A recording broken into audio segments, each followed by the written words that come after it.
নমস্কার, স্কিল বাংলা চ্যানেলে আপনাদের সকলকে স্বাগত জানাই। আজকে আমরা যে টপিকটা নিয়ে আলোচনা করব এটা একটা প্রচন্ড ভয়েরই ব্যাপার আমরা বলবো এই মুহূর্তে। কারণ কেরালায় মস্তিষ্ক খেকো অ্যামিবা দ্রুত ছড়াচ্ছে, ব্রেন ইটিং অ্যামিবা মানুষের মস্তিষ্কে ঢুকে ব্রেন ড্যামেজ করে দিচ্ছে এবং মানুষের মৃত্যু হচ্ছে।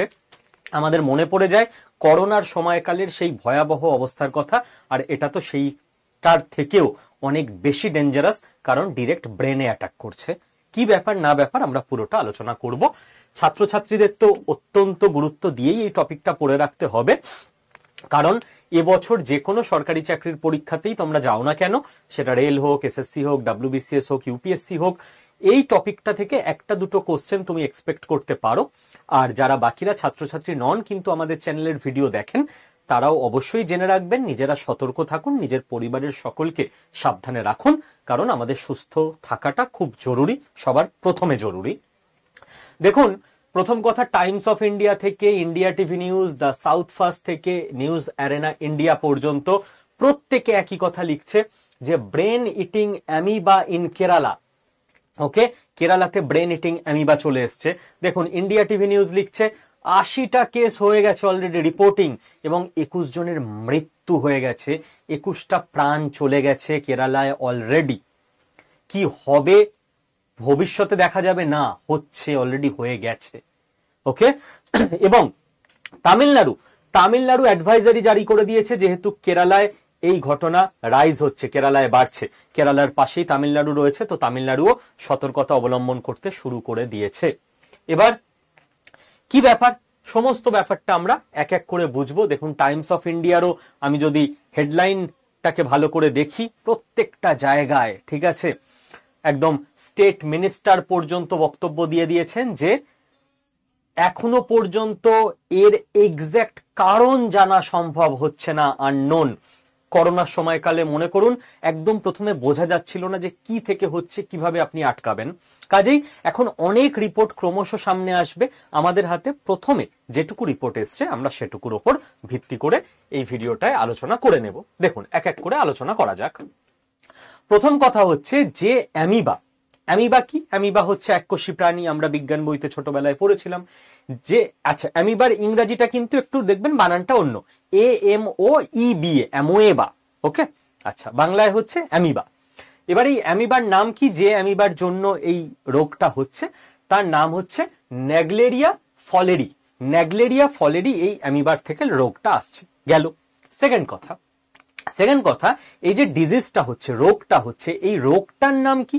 এই রোগটার নাম দেওয়া হয়েছে প্যাম মানে প্রাইমারি অ্যামেবিক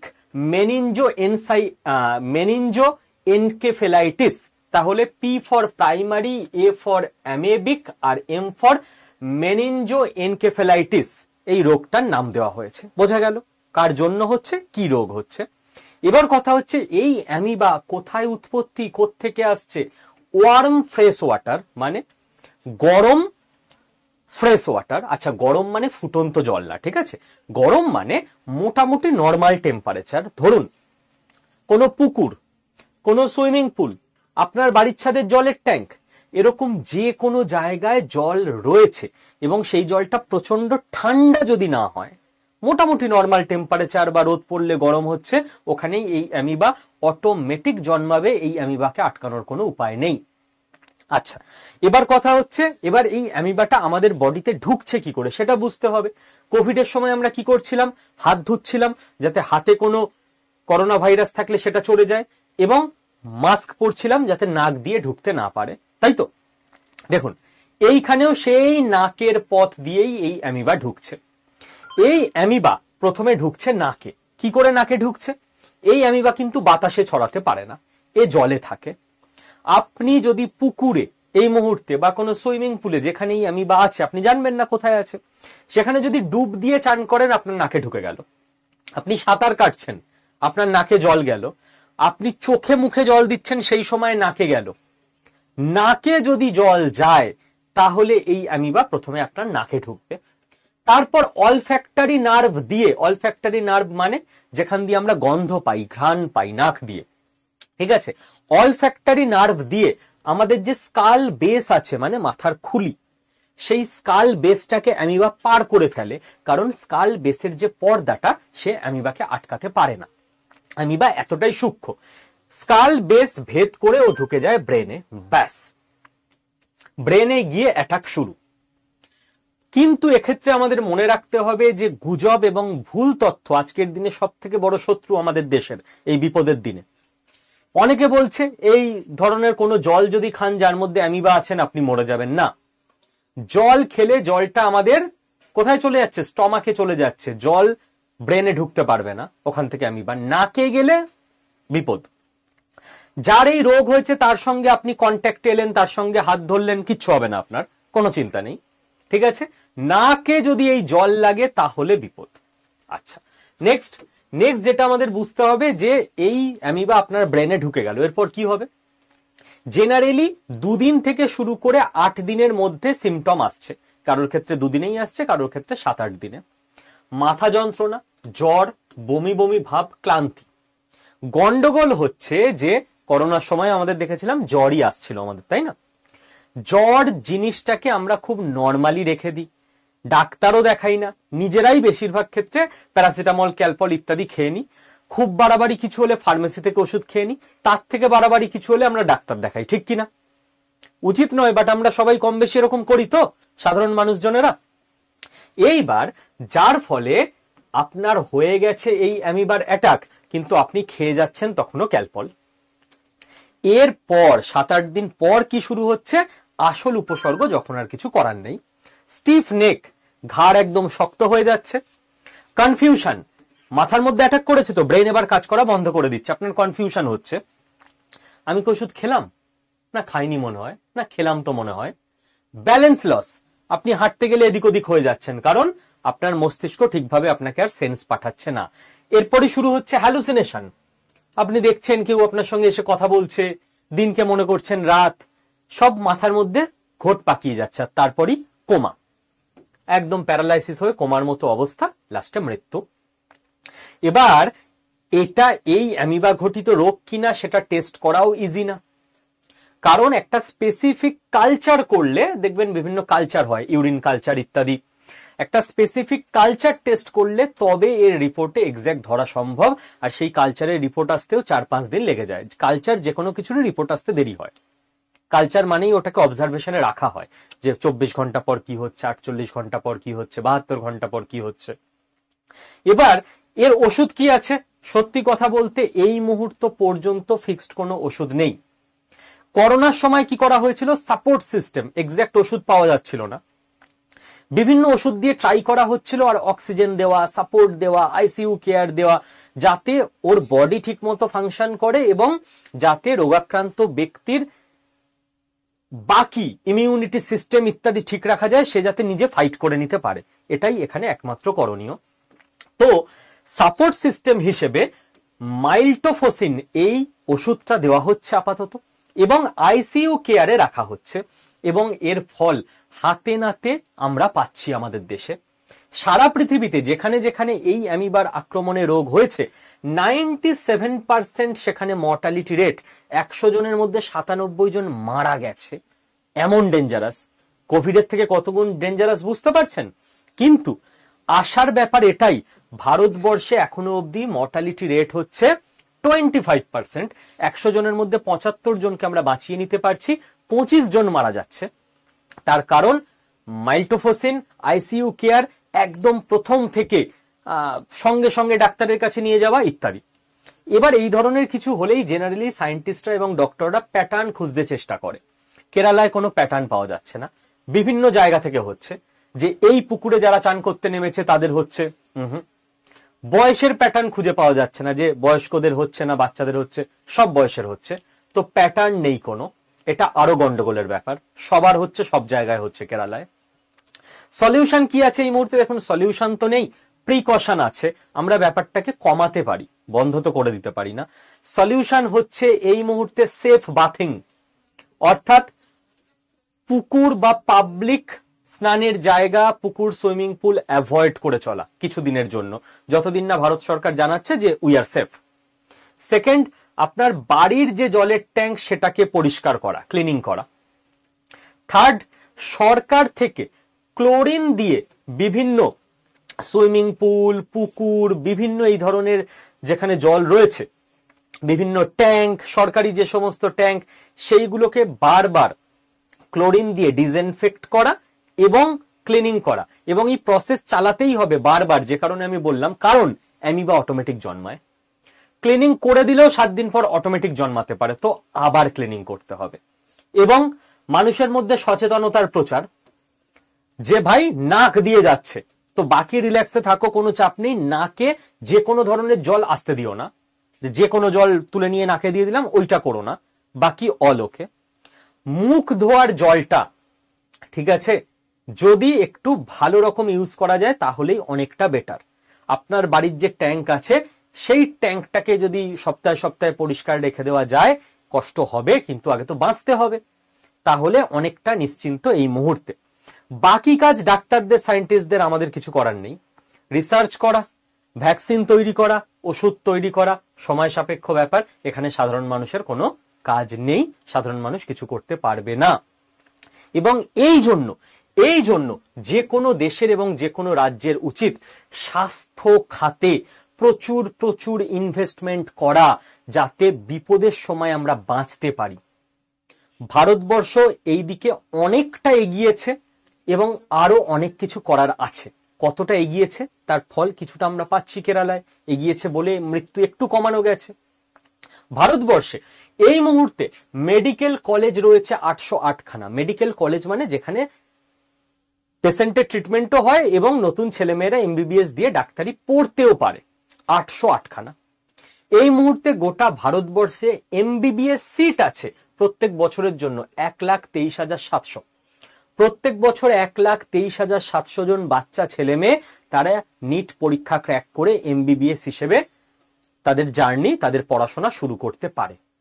এবং সব থেকে আনন্দের ব্যাপার, একটা জাতি হিসেবে গর্বের ব্যাপার, যে লাস্ট 10 বছরে আমাদের নতুন সিট অ্যাড হয়েছে প্রায় 70,000।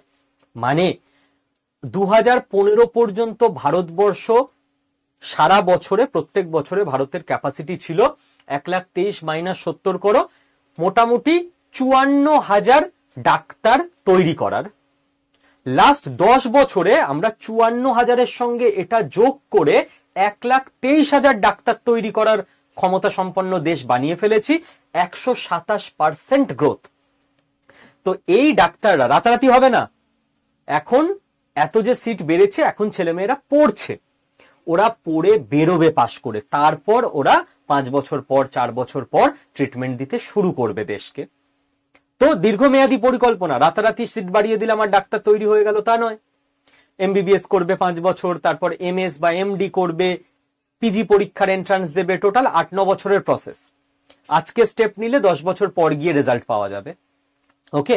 এবং পিজিতে এটা তো গেল এমবিবিএস, যারা এমবিবিএস ডাক্তার হবে, যারা পোস্ট গ্রাজুয়েট করবে এমডি বা এমএস, তাদের সিট বাড়ানো হয়েছে লাস্ট 10 বছরে 43,041 পার ইয়ার। এত এক্সট্রা স্টুডেন্ট এমবিবিএস থেকে পিজি ডিগ্রি করতে পারবে, স্পেশালিস্ট ডক্টর হবে। 143% গ্রোথ। অর্থাৎ এর আগে মোটামুটি ওই 30,000 পিজি সিট আমাদের ছিল ভারতবর্ষে। প্রত্যেক বছর 30,000 ছেলে মেয়েকে আমরা স্পেশালিস্ট ডাক্তার তৈরি করতে পারতাম। এখন সেটা 30 + 43 মোট 73,000 ছেলে মেয়েকে আমরা তৈরি করতে পারি। এর ফল আমরা পাবো ভবিষ্যতে। এবং অত্যন্ত আনন্দের সঙ্গে আমি জানাচ্ছি যে আজকে যখন আমি এই ভিডিও করছি তার কয়েক ঘন্টা আগে ভারত সরকার অ্যানাউন্স করলো যে ক্যাবিনেট অ্যাপ্রুভ করে দিয়েছে আরো টাকা, যাতে করে এবছর থেকে প্লাস 5,023খানা নতুন এমবিবিএস সিট ঘোষণা হয়ে গেল। তাহলে এটা 1,28,000 হয়ে গেল, জাস্ট কয়েক ঘন্টা আগে অ্যানাউন্স হয়েছে। আর পোস্ট গ্রাজুয়েটে 30,000 + 43,000 73,000 ছিল, 5,000 নতুন সিট আরো অ্যানাউন্স হয়ে গেল। মানে এবার থেকে 78,000 আমাদের ক্যাপাসিটি আরো বেড়ে গেল। পার সিটের জন্য সরকারের খরচ হবে 1.5 কোটি টাকা। একটা ছেলেকে বা মেয়েকে ডাক্তার বানানো, তার পিছনে 5 বছর যা খরচ আছে, তার ল্যাবের খরচ, তাকে তো বড় বড় প্রফেসররা এসে কলেজে পড়াবে, একটা গোটা পড়াশোনা করাতে 1.5 কোটি টাকা একটা ছেলে বা মেয়ের পিছনে সরকারের খরচ হবে। সরকারি কলেজে অলমোস্ট বিনা পয়সাতেই পড়াশোনা হয়। এবং আমি বলবো যে কাজ হচ্ছে, খুব ভালো কথা, আমরা গর্বিত, আরো অনেক কাজ বাকি আছে। প্রচুর ডাক্তার হয়ে গেলেই হবে না, গভর্নমেন্ট হসপিটালগুলোতে প্রচুর সিট বাড়াতে হবে। কেন্দ্রেরও দায়িত্ব, রাজ্যেরও দায়িত্ব। কেন্দ্রের দায়িত্ব এইমস ইত্যাদির মাধ্যমে করা, রাজ্যের দায়িত্ব সমস্ত জেলা হসপিটালগুলোতে করা। শুধু সিট বাড়ালে হবে না, শুধু ডাক্তার বাড়ালে হবে না, ডাক্তারকে সাপোর্ট করার জন্য নার্স বাড়াতে হবে, নার্সদের রিক্রুটমেন্ট করতে হবে। শুধু নার্স ডাক্তার আর সিট থাকলেই হবে না, ডাক্তার আর নার্সরা যাতে কাজ করতে পারে তার জন্য এ ক্লাস সমস্ত যন্ত্রপাতি থাকতে হবে, এ ক্লাস অপারেশন থিয়েটার থাকতে হবে, এ ক্লাস টেকনোলজির সমস্ত মেশিন পত্র থাকতে হবে, নাহলে ডাক্তাররা কি খালি হাতে কাজ করবে নাকি? শুধু তাই করলে হবে না, গোটা হসপিটালটা যাতে ঠিকমতো পরিচালনা করা যায় তার জন্য ক্লিনিং স্টাফ থেকে শুরু করে গ্রুপ ডি স্টাফ, সিকিউরিটি থেকে শুরু করে অ্যাডমিনিস্ট্রেশনের স্টাফ, সবকিছুর রিক্রুটমেন্ট চাই। শুধু তাই করলে হবে না, তার সঙ্গে যাতে করে পেশেন্টরা ঠিকমতো ওষুধপত্র পেতে পারে তার জন্য তার দাম কমাতে হবে, বিনা পয়সায় ওষুধ দেওয়ার ব্যবস্থা করতে হবে। তো আমরা এগোচ্ছি, কিন্তু আমরা এমন খুশি হয়ে যাওয়ারও জায়গা হয়ে যায়নি যে সব ভালো হয়ে গেছে, আরো অনেক পথ আমাদের চলতে হবে। দিস ইজ জাস্ট স্টার্ট, সবে শুরু হয়েছে। কাজেই আপনারা প্রত্যেকে, আপনাদের দায়িত্ব এটা, যখনই আপনারা ভোট দেবেন, গণতান্ত্রিক মতামত প্রকাশ করবেন, অধিকার প্রয়োগ করবেন, আপনাদের এটা মাথায় থাকা উচিত যে আমাদের পঞ্চায়েত লেভেলে, মিউনিসিপ্যালিটি লেভেলে, রাজ্য লেভেলে, কেন্দ্র লেভেলে, যেখানে যে দল, যে রাজনৈতিক নেতা নেত্রী ক্ষমতায় থাকুক, তাদেরকে বলা, তাদের ওপর গণতান্ত্রিকভাবে দাবি জানানো যে আমাদের হেলথ বেটার করুন, এইখানে ইনভেস্ট করুন, তবে আপনি বাঁচতে পারবেন। আর না হলে ভগবান না করুক, আপনার সারা জীবন ধরে জমানো 15-20 লাখ টাকা আপনার পরিবারের কেউ 15 দিন অসুস্থ হয়ে বড় নার্সিংহোমে প্রাইভেটে ভর্তি থাকলে পুরো জিরো হয়ে যাবে, সারা জীবনের সঞ্চয় শেষ হয়ে যাবে। তো আপনি কি করবেন সারা জীবন টাকা জমিয়ে? বাট সরকার যদি সেই ব্যবস্থাটা, হেলথ ফেসিলিটিটা ফ্রি করে দিতে পারে, আপনি নিশ্চিন্ত যে আমার ফ্যামিলির কিছু হলে আমি এমন দেশে থাকি যে দেশের রাজ্য সরকার, কেন্দ্র সরকার পুরো সিস্টেম সেট আপ বানিয়ে রেখেছে, ওখানে নিয়ে গেলেই তার একদম 100% ঠিক চিকিৎসা হবে, আমি নিশ্চিন্তে থাকতে পারি। সেটাই তো একটা ভালো দেশ, ভালো রাষ্ট্র, ভালো সিস্টেমের নমুনা, লক্ষণ, তাই না? তো এর জন্য আমাদের চেষ্টা করে যেতে হবে। আর আর আমি তো ডাক্তারি পড়াতে পারবো না, আমার তো ওই ফিল্ডে অভিজ্ঞতা নেই।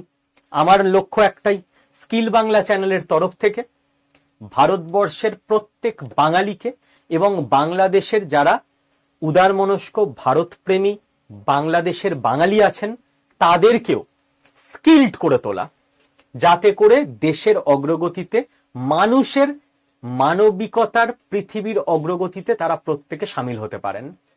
তো আমি স্কিল বাংলা চ্যানেলের প্রত্যেক অডিয়েন্সের জন্য যে ব্যবস্থা করে দিয়েছি, আপনারা প্রত্যেকে বাড়িতে বসে কাজ করতে পারবেন ইনকামের জন্য।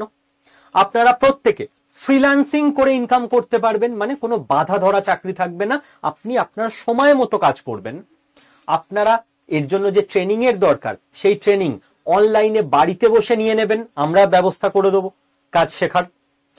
এবং আপনাদের ক্লাস হবে পুরোপুরি বাংলা ভাষায়, আপনাদের ক্লাস হবে লাইভে এবং তার রেকর্ডেড ভিডিও থাকবে রিভিশনের জন্য। কোর্স কমপ্লিট হয়ে গেলে আমরা আপনাকে পুরো সার্টিফিকেট দিয়ে দেবো, যাতে আপনি সার্টিফাইড একটা কোর্স করেছেন তার প্রমাণ থাকে। এবং কিভাবে উপার্জন করবেন, কোন প্ল্যাটফর্ম থেকে আপনি কাজ পাবেন ফ্রিল্যান্সিং এর, সেইটা পুরোটা আমরা আপনাদের গাইড করে দেব। কি ফিল্ডে বলুন তো? বুঝেই গেছেন, আজকের দিনে সব থেকে বেশি চাকরি এবং কাজ যে ফিল্ডে থাকে, ডিজিটাল মার্কেটিং। হাজার হাজার কারখানা এবং কোম্পানি এবং অফিস প্রত্যেক দিন সেট আপ হচ্ছে নয়ডা, লখনৌ, দিল্লি, মুম্বাই, বাঙ্গালোর, গুরগাঁও, এই সমস্ত শহরে, চেন্নাই। এবং এই প্রত্যেকটা কোম্পানি এবং অফিস ডিজিটাল মার্কেটিং এর লোক নিচ্ছে, বাড়িতে বসে আপনি কাজ করতে পারবেন অনলাইনে। এবং আমরা যে ডিজিটাল মার্কেটিং আপনাকে শেখাবো সেটা হচ্ছে পাওয়ার্ড বাই এআই, অর্থাৎ আর্টিফিশিয়াল ইন্টেলিজেন্স দিয়ে কি করে ডিজিটাল মার্কেটিং করতে হয়, কম এফোর্টে বেশি এফিসিয়েন্ট কাজ, সেটা আপনি শিখতে পারবেন। আর এই গোটা কারিকুলামটা কোনো 1.5 লাখ টাকার কোর্স নয়, মাত্র 5,000 টাকা ফিজে আপনারা প্রত্যেকে করে নিতে পারবেন। আমি আবারও ধন্যবাদ দেব আপনাদের, কারণ আমরা যে এত কম খরচে এই কোর্স করাতে পারছি তার ক্রেডিট আমাদের নয়। যে ইনস্টিটিউটরা অনেক বেশি ফিজ নেয় তাদের দয়া করে কেউ খারাপ মন্তব্য করবেন না।